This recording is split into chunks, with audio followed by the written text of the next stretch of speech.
Welcome to another balcony bit. So it's, wow, bright sunshine here in sunny Florida. So this is the last of the FORM. We're going to focus on M today. But as we begin, I wanted to just remind you that really this conversation has been about when you're meeting someone for the first time, how do you start conversation? Or maybe they've started the conversation and you're wondering, how do I keep the conversation going? Now, it may be at a networking event or a reception or some other gathering or situation where you're talking with someone for the very first time. So F stands for from. Where are you from? We've talked about that in last balcony bits. O, occupation. What kind of work? How did you become involved in that sort of work? And then third was recreation, the R, FOR. And then finally today, M.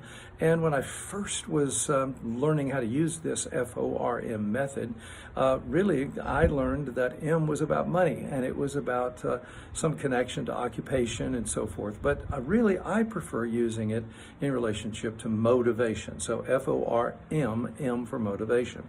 So why would be the word that really stands out for you here in this question. So remember, you've been talking about where they're from, you've talked about occupation, you've talked about recreation, and now you're going to be talking about things that motivate them. How did they, why did they, and really the critical word here is why, because why takes us to motivation.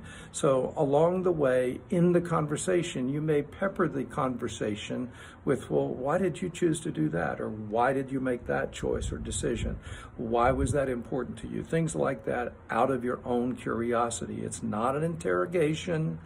It's just you following your curiosity. And I have a background in radio. And often through the years that I was on radio, I would be interviewing guests.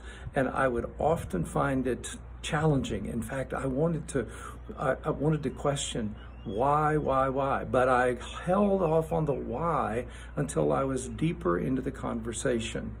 So after maybe having talked with them about 40 minutes, we could drill deep into why. What are their motivations? There is a comfort level that you probably need to get to before you can ask the why question. But you also can ask how or what and then why. So you might follow that sequence in order to get deeper into the why. So we've been following a form, FORM. Thanks for watching.